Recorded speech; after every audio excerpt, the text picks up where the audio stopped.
Bienvenue à tous sur Télé 50. Vous regardez votre magazine Décryptage, long format. Nous allons parler des questions qui touchent la République démocratique du Congo, principalement la Constitution congolaise. On va prendre quelques articles à problème, les articles qui font débat ici en République démocratique du Congo. Mais nous allons aussi nous poser la question fondamentale dans cette émission de savoir si la Commission électorale nationale indépendante a qualité de saisir la Cour constitutionnelle pour la prolongation de l'élection présidentielle. Mais est-ce que la Cour constitutionnelle également a compétence de prolonger le délai de l'élection présidentielle? Élément de réponse dans cette émission avec l'analyse évidemment de nos invités. Célé Yamba, il est porte-parole de l'UNC pour la ville-province de Kinshasa. Bienvenue, merci d'avoir accepté notre invitation. Merci beaucoup, Floride. Et de l'autre côté, Thierry Moukelekele, secrétaire général en charge de la communication et relations publiques de MIRA, mouvement des indépendantistes révolutionnaires africains. Bienvenue. Merci bien. Voilà. Alors, la question principale de cette émission, je veux d'abord vous la poser et le docteur répondra par la suite. La Commission électorale nationale indépendante entend saisir la Cour constitutionnelle, adresser une requête à la Cour constitutionnelle pour obtenir la prolongation du délai pour l'organisation de l'élection présidentielle. Est-ce que cette démarche, à votre avis, est faisable au regard aujourd'hui des exigences de la Constitution actuelle? Oui, merci bien. Je pense que le jeu de mots aujourd'hui en République démocratique du Congo nous met en souffrance. La CENI est-elle compétente? La CENI, sa démarche est-elle fondée? La CENI peut-elle engager une telle démarche? Voilà les jeux de mots dans lesquels nous nous retrouvons. Mais écoutez, de par l'esprit de la Constitution, tout acte s'adressant à la Cour constitutionnelle est soit recevable, soit irrécevable. La démarche en elle. Ce qui est de bon, la démarche n'a pas de problème, aucun problème. La démarche ne pose aucun problème. Ça repose sur quel principe constitutionnel? Permettez, une démarche, à quelle base? L'intention de la personne qui engage la démarche. C'est à la finalité ou au finish où nous rencontrons les problèmes. Parce que toute institution n'est pas habilitée à saisir la Cour constitutionnelle aussi. Hein? C'est pour dire que tout individu n'a pas qualité ou habilité de saisir la Cour constitutionnelle. Là, nous ne parlons pas de l'individu, nous parlons de l'organe CENI. C'est par là que je dis, oui. Quand nous avons un organe qui fait partie des institutions d'appui à la démocratie, et la démocratie aujourd'hui se retrouve en panne, et c'est tel l'organe technique qui comprend cette panne-là. Et la conséquence, c'est quoi? L'opposition politique ou, dans l'ensemble, la classe politique amène un précédent électoral pas dans le temps normal. Le conflit est post-électoral. Le conflit n'est pas électoral. Or, la Constitution dit clairement que c'est la Cour constitutionnelle qui traite des contentieux électoraux en ce qui concerne les présidentielles. C'est clair que la CENI ne peut s'adresser qu'à l'organe qui traite des questions des contentieux. D'où nous pensons qu'en aval, personne ne devait déranger le travail de la CENI pour qu'il n'y ait pas un contentieux électoral présidentiel. Donc, en conclusion, la démarche de la Cour, la démarche de la CENI est faisable. Est faisable. D'accord. Oui. Votre point de vue, c'est un débat qui alimente aujourd'hui la classe politique congolaise. Certains pensent que la CENI ne devrait pas le faire parce que ça ne répond pas aux exigences de la Constitution. Quel est votre point de vue? Floride, merci d'abord pour l'invitation. Ici, il n'est pas question de penser que certains ont raison mais ont tort, mais il est question de faire seulement la lecture de la Constitution. En son article 160 et 161, la Constitution est claire sur les organes habilités à saisir la Cour constitutionnelle. Je n'ai pas vu là où on a cité la CENI. Je n'ai pas vu sur aussi Cette question, nous n'avons pas vu. Voilà pourquoi nous nous disons que la démarche de Corneille Nangaa sur le plan d'abord politique vient envenimer la situation.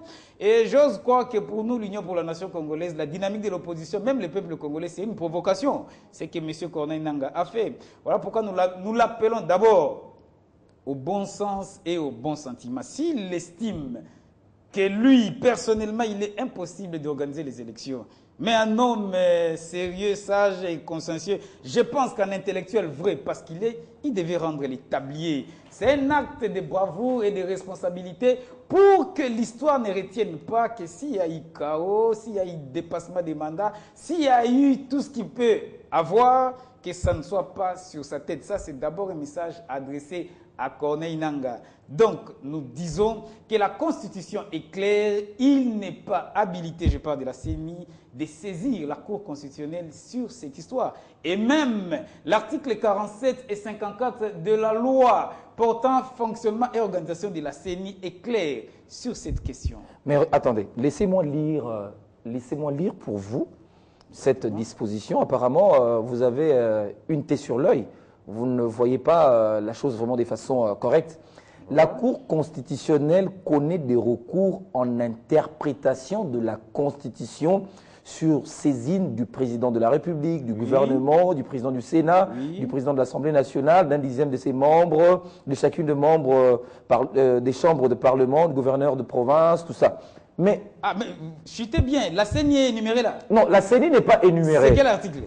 L'article 161, bien sûr. Je pensais que j'étais dans le faux. Mais attendez, vous êtes dans le faux parce que tout simplement, on dit en interprétation de la Constitution. Sur quelle matière? Mais ici, la CENI ne saisit pas la Cour constitutionnelle pour interpréter, non. Pour une difficulté évidente, technique. Non, Floride. C'est une question. Les compétences de la Cour constitutionnelle sont là pour vérifier le fait et les textes en conformité avec la Constitution. C'est ça le travail de la Cour constitutionnelle, interpréter la Constitution par rapport à une autre loi pour voir la conformité. Dites-moi, pourquoi la CENI veut contacter la Cour? Non, c'est d'abord grave. Nous nous sommes posé la question si à la CENI il y avait des conseillers juridiques ou alors c'est intentionnel qu'on veut créer un désordre organisé. La CENI, le Corneille Nangaa est conscient qu'il n'est pas habilité à saisir la Cour constitutionnelle. S'il en était conscient, il ne l'aurait pas fait. C'est là où nous nous demandons. Il veut le faire. Soit il n'était pas informé. Je ne pense pas, ou c'est de la mauvaise foi.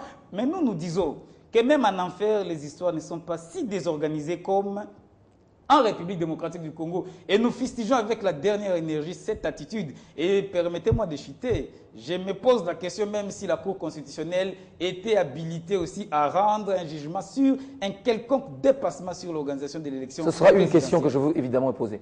Mais Monsieur Thierry, il y a eu une difficulté évidente à laquelle est butée la CENI, c'est l'organisation technique de l'élection présidentielle. La CENI est dans l'incapacité d'organiser une élection présidentielle. Auprès de quel organe va-t-elle s'adresser? Bien, je pense que nous risquons de tomber dans le juridisme. C'est ce qu'il faut éviter. Parce que c'est la Cour constitutionnelle qui interprète la loi. Oui. Et ça deviendrait dangereux si, sur un plateau, nous commençons à interpréter la loi. Moi, j'en viens toujours à l'article 161 parce que tu n'es pas allé dans les autres alinéas. Oui. Elle juge du contentieux des élections présidentielles et législatives ainsi que du référendum. Nous ne sommes pas... C'est la période post-électorale. C'est ce que je dis. C'est ce que je dis. Permettez. Mais on n'a pas encore organisé. Permettez. Allez-y. Quel est l'handicap de la CENI? La classe politique a bousculé la CENI et la CENI devient en incapacité d'organiser ces élections-là dans le délai imparti par la Constitution. C'est ça. Il y a là ce que fait le professeur Pongo a évoqué en droit constitutionnel, en premier graduat d'ailleurs, où il parle de l'inadéquation du droit constitutionnel et des institutions gouvernementales. Nous sommes dans cette inadéquation-là. Parce que, aujourd'hui, si la CENI s'était permise d'aller vers le gouvernement avec cette question, déjà on aurait eu des gens dans la rue. Bien sûr. Or, entre le gouvernement le Parlement, qui a déjà sorti les lois, et ces lois-là existent, l'opposition connaît que les lois existent. Et les lois, les dernières lois précisent que les élections présidentielles doivent se tenir le 27 novembre 2016. Il y a une loi déjà qui existe. Et Nanga dit ceci: si vous constatez que nous sommes capables de tenir ces élections-là, épargnez-moi de m'adresser au nouveau majeur pour dire que vous n'allez pas participer à ces élections-là. 2, épargnez-moi de m'adresser à ceux de la diaspora en ce qui concerne l'article 10. Et 3, prenons seulement le même fichier de 2011, allons aux élections. Aux élections. Et là, nous allons dans ce délai imparti par la Constitution. Mais dans le cadre espèce, moi, Séni, je deviens incapable d'organiser les élections dans ce délai. Et la seule institution capable de voir sur un délai, ce n'est que la Cour constitutionnelle, où nous rentrons dans ce qui est de politique. C'est-à-dire, les politiques, on se rencontre au dialogue et nous trouvons un modus vivendi pour dépasser. Mais si nous devons dépasser, quelle sera la conséquence du droit? C'est ça. Après les conciliambules politiques, ça rentrerait au Parlement. Après le Parlement, ça irait toujours à la Cour constitutionnelle pour éventuellement... D'accord. Alors, mais la même question que je l'ai posée, je vous la repose. On va contacter quel organe face à l'incapacité d'organiser l'élection présidentielle? D'abord, j'aimerais dire que la Constitution n'a pas prévu une disposition pour dire en cas de non-organisation de l'élection présidentielle, qu'est-ce qui doit... Alors la loi est muette? Non, la loi n'est pas muette. La loi a donné les prérogatives au président de la République. En son article 69, le président de la République est le régulateur des bons fonctionnements des institutions. Nous sommes là où nous sommes parce que le gouvernement n'a pas disponibilisé... Mais justement, en tant que bon régulateur, évidemment, il demande à ce que vous retrouvez dans le dialogue. Non, là c'était intentionnel. Ils ont bloqué le financement pour l'organisation des élections et puis ils veulent nous demander à ce qu'on aille dans un consensus, un dialogue pour qu'on puisse glisser ensemble. Nous disons au président de la République, la fin d'une chose vaut mieux que son commencement. Je pense que c'est la Bible qui le dit. Vous avez fait ce que vous avez fait en votre temps. Vous risquerez de multiplier par 0 tout ce que vous avez eu à faire. Voilà pourquoi nous demandons au déblocage du processus électoral. Même si je pouvais être naïf, quand Nanga parlait de 16 mois, avez-vous déjà vu les débuts de ces 16 mois? On n'a pas encore commencé. Tout ce que le gouvernement attend, c'est-à-dire la majorité attend, à ce qu'on arrive d'abord à la fin du mandat pour qu'on puisse maintenant avoir une transition. Vous n'avez peut-être pas suivi Mme F. Bazaïba, secrétaire générale du MLC, qui recevant M. Kalev, Madame l'a dit sur l'émission de Peter Tiani, en disant que Kalev nous avait demandé 3 ans de transition. Mais nous disons que ça sera sur base de quels éléments? Nous disons que le respect de la Constitution est non négociable sur ce qui concerne l'organisation de l'élection présidentielle. Pourquoi? Le président de la République court gros. Il risque d'être taxé de haute trahison pour n'avoir pas voulu réguler les bons fonctionnements de toutes les institutions pour qu'on ait des élections dans les délais. Docteur Sélé, si vous étiez à la place de Nanga aujourd'hui... Je démissionnerai d'abord. Alors, attendez, vous avez démissionné, mais le problème reste. J'aimerais dire ceci au président. Maintenant, ce qu'il faut faire, ne faites pas partie du problème. Amenez des solutions. La solution, c'est laquelle? Voici ce que nous disons. Oui. Nous disons d'abord, nous donnons un conseil à Corneille Nanga. Aujourd'hui, tous les communicateurs et tous les officiers de la majorité disent ce n'est pas nous, mais c'est plutôt l'organe technique qui nous dit 16 mois, 3 ans, je ne sais combien de temps. Nous sommes jusqu'à l'heure où nous sommes, il n'y a même pas un projet de calendrier qu'on nous a proposé par la CENI. Il n'y en a pas.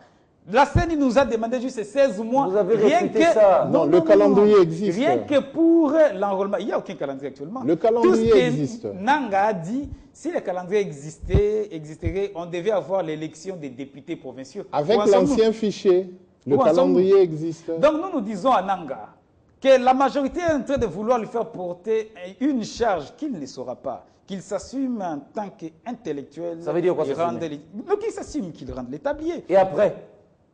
Et après, nous disons que le temps, nous en avons encore et la République a le moyen. Voilà pourquoi j'ai dit. Non, mais si tu n'as pas suivi. Ça, tu n'as pas suivi, Floride. J'ai dit ceci. Nous demandons au président de la République et aux institutions de débloquer le processus électoral parce que c'est fait exprès. Débloquer le processus électoral, ça veut dire débloquer quoi? Le processus électoral veut dire donner le moyen à la CENI, que la CENI nous donne le calendrier dans le respect des délais constitutionnels. Peut-être que vous ne voyez pas. La CENI vous a dit 16 mois pour le fichier électoral. Donc vous voyez vraiment les Congolais accepter 16 mois. Vous vivez d'où ici? Mais attendez. Vous vivez d'où? Monsieur Sélé. 16 mois. Docteur Sélé, vous dites que ça c'est technique.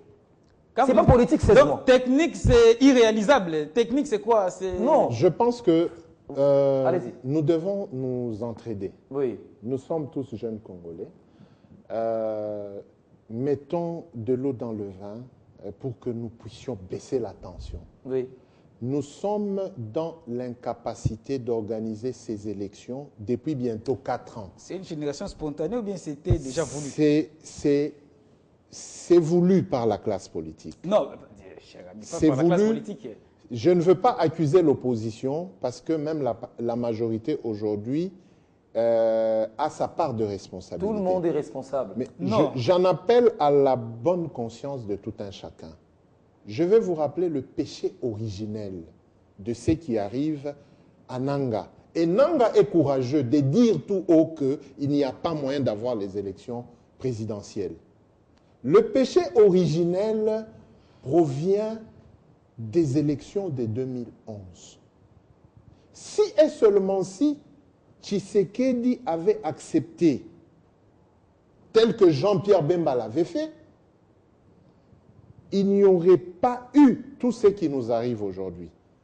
Parce que la CENI de Mulunda, ayant fini avec les élections présidentielles de 2011, la CENI de Mulunda a sorti un calendrier. Et les dernières élections, pour avoir le cycle complet des élections, est tombé au 28 décembre 2014. On devait avoir un nouveau Sénat. C'est-à-dire, y compris des nouveaux gouverneurs, jusqu'aux conseillers municipaux, au 28 décembre 2014. Le document de Mulunda existe. Donc, à partir du 1er janvier 2015, jusque dans notre discussion aujourd'hui, Mulunda devait avoir le temps matériel d'organiser les présidentielles. Voici ce que Mulunda dit vers la fin de son document. Vu ce qui précède, si nous n'entamons pas le processus à temps, les élections de 2016 seront compromises. Et c'est à la date du 23 avril 2013, oui, 2013, que Mulunda signe ce document-là. Donc, tout ce que Nanga est en train de faire aujourd'hui, il est en train de subir. La classe politique aujourd'hui, comment on dit en français, qui chasse le naturel, revient au galop. Voilà. C'est ce que la classe politique est en train de subir. Nous pouvons supputer sur l'article 160 ou 161. Moi, j'informe aux Congolais que Nanga doit être calme. Sa décision est la bonne. Il revient à la classe politique de se mettre d'accord pour sortir la République démocratique du Congo du blocage. Et dire, je chute par là, dire aux Congolais que le chef de l'État serait frappé de haute trahison. C'est faux. La même Constitution prévoit comment est-ce qu'un président peut être frappé de haute trahison. Très bien. Mais dites-moi, monsieur Sélé, la CENI aujourd'hui n'est pas monocolore quand même. Hein? Vous avez au sein de la CENI l'opposition, la majorité et la société civile. Ce sont des décisions qui se prennent de façon conjointe.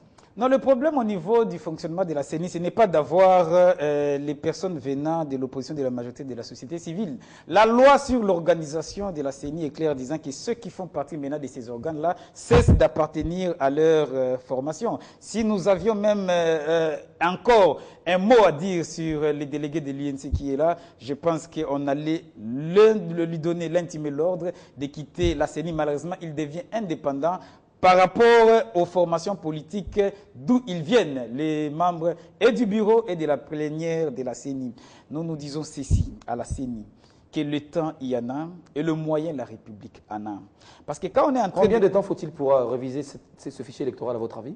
4 mois, 5 mois. Corneille Nangaa, je vous donne. 4 mois 4 mois, 5 mois. 2006, nous n'avions pas encore d'expérience. Nous avons enrôlé, tous ceux dont nous avons enrôlé, en maximum 5 mois. 2011, Corneille, j'ai dit d'abord que Corneille Nangaa était dans l'équipe de Malou Malou en 2006. En 2011, Corneille Nangaa, toujours en tant que technicien, était dans l'équipe de Ngoï Mulunda. Nous avons révisé les fichiers en 4 mois et demi. Comment et par quel miracle, alors que nous avons déjà l'expérience en matière électorale qu'on n'avait pas en 2006, qu'on avait un tout petit peu en 2011, avec la même personne technique qui était avec les Mintsoni et les autres, que Nangaa Mena seul au commande de la CENI nous dise il faut 16 mois, 17 mois. Je me dis, mais pour vous, c'est trop, hein?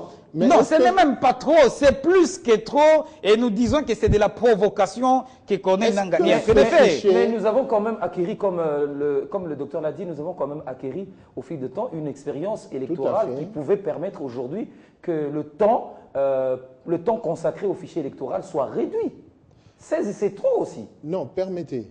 Nous avons... Non, répondez à ça. C'est ce que j'ai dit. Oui. Nous avons un présent.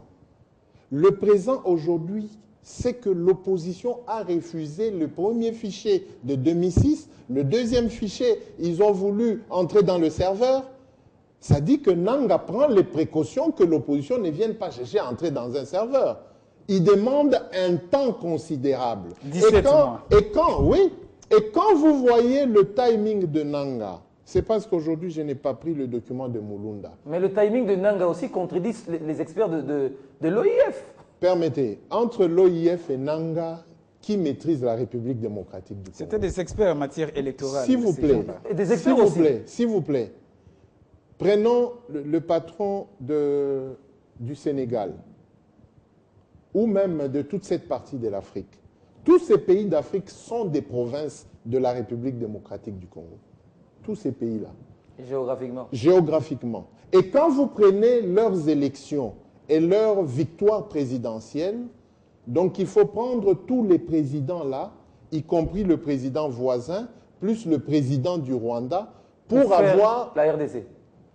Alors, c'est pour vous dire que... Docteur Sélé, il a aussi raison, non? Non, ce sont des raisons qui ne tiennent pas debout. Permettez, c'est pour vous dire que quand vous avez un fichier électoral sur une population de tout un pays de 6 millions d'habitants qui représente la Tchangou ici à Kinshasa, vous ne pouvez pas comparer avec un fichier électoral d'un pays continent comme la République démocratique du Congo. Quand vous avez les élections chez nos voisins centrafricains, sur 4 millions de représentations à la CENI de la République centrafricaine, où le président a moins d'1 million de voix pour qu'il soit élu, ça dit qu'un opposant congolais, tel que l'honorable président honoraire de l'Assemblée nationale, ses voix à lui, qui a échoué en République démocratique du Congo, ce sont des voix qui font passer des grands présidents en Afrique. Je veux dire ceci. Nous sommes en République démocratique du Congo, nous sommes congolais, il a son point de vue, nous avons notre point de vue, Nangaa présentement n'y est pour rien. Il a bien répondu quand il a dit que le monsieur de l'UNC qui se retrouve dans la CENI aujourd'hui n'appartient pas à la famille politique UNC, ça appartient à la structure. Mais finalement, Nangaa devient de la majorité comment? Très bien, c'est une bonne question. Vous allez répondre à cette question aussi, mais dites-moi, parce que vous avez dit que la CENI n'a pas compétence de saisir la Cour constitutionnelle, oui, mais quand même la Cour constitutionnelle a compétence de prolonger le délai de l'élection présidentielle. Non, c'est aussi faux. La Cour constitutionnelle fonctionne sur base de la Constitution et tous nous dépendons de la Constitution. La Cour constitutionnelle n'a pas mandat non plus de pouvoir postposer l'élection présidentielle parce que la loi elle est claire que chaque président de la République a droit à 2 mandats de 5 ans, de 5 années chaque mandat.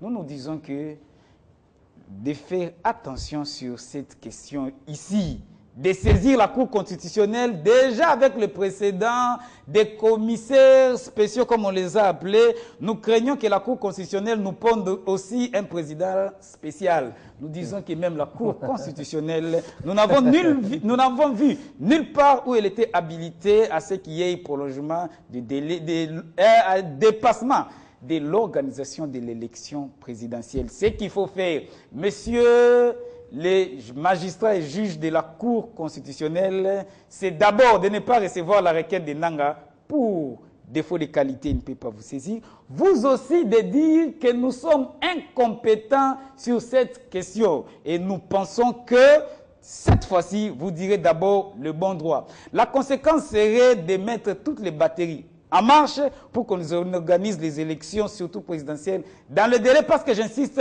et le temps et le moyen, nous en avons. Alors, que prévoit la Constitution congolaise dans le cas où il y aurait non-élection présidentielle? La Constitution n'a rien prévu sur cette question, mais le peuple est là comme souverain primaire. Je crains que le peuple ne s'assume parce qu'il est détenteur du pouvoir. Rien prévu. Sur quel problème? Il n'y a pas d'élection présidentielle. Et comment il n'y aura pas d'élection présidentielle? Comment? Non, mais comment il n'y aura pas d'élection présidentielle? Floride. Attendez. Floride. Mais non. Ayons deux pieds sur terre. Oui. Il y a quelqu'un qui est là comme régulateur de bon fonctionnement des institutions. Justement. Il n'a pas voulu organiser... C'est pas le président organiser... de la République qui organise les élections. Non, c'est lui le grand fautif parce qu'il est conformément à l'article 60. Je donne. Conformément à l'article 69, il devait s'assurer que, toutes les institutions fonctionnent normalement. La CENI a-t-elle reçu les moyens en temps opportun? Non ou oui? Est-ce que le Parlement a voté des lois nécessaires pour que finalement on organise des élections dans le temps? À Sun City, on avait résolu deux problèmes. Que plus jamais quelqu'un n'accède au pouvoir par des méthodes fortes. Et que plus jamais celui qui est là... Le président Kabila a été élu. Nous disons, et que plus jamais que celui qui est là se maintienne des forces et par la force. Voilà pourquoi le constituant a couché même des écrits sur l'article 64 en disant exactement ce que vous connaissez, que je ne préfère pas répéter ici. L'article 64, que tout Congolais a eu à intérioriser, que nous avons la latitude de barrer la route à tout individu, j'allais dire président de la République soit-il, à tout groupe d'individus, majorité présidentielle soit-elle, qui veut exercer le pouvoir en violation de la Constitution. Voilà pourquoi nous disons que les chefs de l'État risquent jusqu'au point de se faire traduire comme, jusqu'à trahir, à avoir... S'il vous plaît, j'aimerais vous poser cette question. S'il vous plaît, laissez-moi prendre un article de la Constitution auquel vous donnerez votre explication. Je sais pas moi, vous n'allez pas l'interpréter parce que vous n'en avez pas non plus la qualité. Bien sûr. Je prends l'article 70, alinéa B. À la fin de son mandat, le président de la République reste en fonction jusqu'à l'installation effective du nouveau président élu. Est-ce que vous n'y voyez pas la transition dans cet article? Bien, jusque-là... Quel est l'esprit de cette lettre? L'esprit de cette lettre, c'est dans ce que nous pouvons retrouver dans le droit administratif. Oui. Il n'y a pas à créer un vide juridique à la tête de l'État. Oui. Et il n'y a même pas un président qui sera là pour liquider les affaires courantes. Ça, c'est pas prévu. Hein? C'est pas prévu. Mais la loi précise. Quand mon frère Sélé dit que le chef de l'État devra arrêter, non, c'est faux. Je ne l'ai pas dit. Nous disons ceci, j'interprète seulement, nous disons ceci. À l'article 103, pour compléter l'article 70, il est dit ceci. Le député national est élu pour un mandat de 5 ans. Il est rééligible. Le mandat de député national commence à la validation des pouvoirs par l'Assemblée nationale, expire à l'installation de la nouvelle Assemblée. Point. Article 105. Le sénateur est élu pour un mandat de 5 ans. Il est rééligible. Le mandat de sénateur commence à la validation des pouvoirs par le Sénat et expire à l'installation du nouveau Sénat. Ça veut dire que dès lors qu'au niveau du Sénat, l'on n'a pas installé les nouveaux sénateurs, ceux qui sont là restent? C'est la loi, c'est pas moi qui pareil. le dis. Alors, c'est pareil avec le président. J'ai dit ceci. C'est pareil avec le président. J'ai dit parce que c'est pratiquement dit dans les mêmes termes. J'ai dit ceci, c'est la Constitution de la République. C'est la Constitution. C'est pour dire que la Constitution se complète. Et puis le droit, ce n'est pas une science exacte. Où vous avez un équerre, vous faites de la trigonométrie ou de l'arithmétique. Non. Le droit, c'est une science qui se complète. Peut-être dans une discussion politique, on peut faire croire aux gens que nous sommes devant un prétoire où on peut créer des dilatoires. Non. Le président de la République, qui est l'institution numéro 1 en République démocratique du Congo, ne peut pas souffrir des vides juridiques. Normalement, si Kabila était de mauvaise foi, il devait commencer à précipiter des élections pour les autres institutions pour les éliminer. Mais comme il est respectueux de la Constitution, il sait que le président du Sénat est là jusqu'à ce qu'on trouve un autre Sénat. Le chef de l'État le sait. Voilà. Il a lu. Le président du Sénat, qui est un bon basketteur, il saisit toujours la balle au bon. C'est la deuxième fois qu'il vient de renverser toute la tendance de l'opposition. La première fois, c'était à l'article 8 dans son alinéa A. Il a récupéré la manchette de l'opposition et il a coulé pendant tout son temps. Mais cette fois-ci, ça n'a pas marché parce qu'il y avait l'histoire de Jean-Pierre Bemba qui devait sortir et ça bousculait les 3 articles verrouillés que Kengo a donnés au peuple. Non, non. Il y a ce qu'on appelle discours politique, déclaration politique et enjeux politiques. Le président Kamere connaît les enjeux. Le président du Sénat connaît les enjeux. Le président de l'Assemblée connaît les enjeux. Nanga, c'est quelqu'un qui peut souffrir à cause du comportement de la classe politique. Donc nous ne pouvons pas aujourd'hui... Si la Commission électorale nationale indépendante traverse ces difficultés, c'est vous la classe politique. Mais justement, c'est pourquoi j'en appelle la bonne conscience de l'opposition. Qui a fait quoi? Et puis, dans l'opposition là, il est souhaitable que nous sachions qui est opposant. Parce qu'il y a ceux-là qui opposent... C'est pas ça le débat. Je chute. Il y a ceux-là qui opposent des idées pour l'avancement de la République et il y a ceux-là qui s'opposent aux individus et qui créent le blocage. Voilà. Mais nous avons quand même lu une disposition assez importante aussi. L'article 70. Ben oui, concernant les députés, les sénateurs. Ils sont là. Pourquoi sont-ils là? Parce qu'on n'a pas encore installé le nouveau bureau. Pourquoi on n'a pas installé Floride? Est-ce qu'on peut aller par jeu de ping-pong? Pourquoi on n'a pas installé? Parce qu'il n'y a pas eu élection. Pourquoi il n'y a pas eu élection? Parce qu'on ne l'a pas organisé. Pourquoi il n'y a pas eu? Parce qu'il n'y a pas eu disponibilité de l'argent. Mais ils sont là. Ils sont veiller à tout ça. Nous reviendrons toujours sur le président de la République. Ça veut dire que ce qui vaut pour le Sénat l'est aussi valable pour le président de la République. Ça, c'est faux. Non, non, j'aimerais d'abord regarder les téléspectateurs pour dire ça, c'est faux et archi faux. Floride, est-ce que tu peux nous lire l'article 73 de la Constitution? Parce que vous avez lu l'article 70B qui dit qu'il faut que le chef de l'État y soit jusqu'à l'installation du nouveau président élu. Le scrutin pour l'élection du président de la République est convoqué par la Commission électorale nationale, par la Commission nationale des élections, 90 jours avant l'expiration du mandat du président en exercice. Et comment vous pouvez nous dire qu'il ne doit pas ou bien qu'il n'y aura pas élection en République démocratique du Congo? Parce que quand les gens disent l'article 70 alinéa B que le chef de l'État reste en fonction, mais l'article 73 donne d'ailleurs des précisions sur cette question en disant que celui qui est en fonction doit tout faire pour qu'au 90e jour, la Commission électorale nationale indépendante organise les élections, c'est-à-dire appelle les scrutins pour qu'on aille voter un nouveau chef d'État élu. Voilà pourquoi nous sommes en train de dire qu'autour de tout ça, la tête mise à prix, c'est la tête du chef de l'État, Joseph Kabila, à qui nous donnons encore conseil. Messieurs les chefs de l'État, tout repose sur vous. Vous êtes les seuls qui pourra peut-être décanter la situation. Nous disons qu'on puisse aller aux élections. Moi, je me dis, parce que nous allons droit vers un forcing, à quoi bon avoir un pouvoir comme celui de Nkurunziza, où on ne sait même pas en jouir? Non, il n'y aura pas de forcing. Voilà. Nous disons que pour apaiser je voulais les le uns les autres. L'émission est terminée. Une minute. Oui, Vous avez une minute. l'article 73, je n'ai pas évoqué. Le scrutin auquel mon frère fait allusion, c'est simple. Il y a un problème de temps. Merci parce que c'est simple, oui. Oui, il y a un problème de temps et du moment. Le moment du vote, c'est le 27 novembre.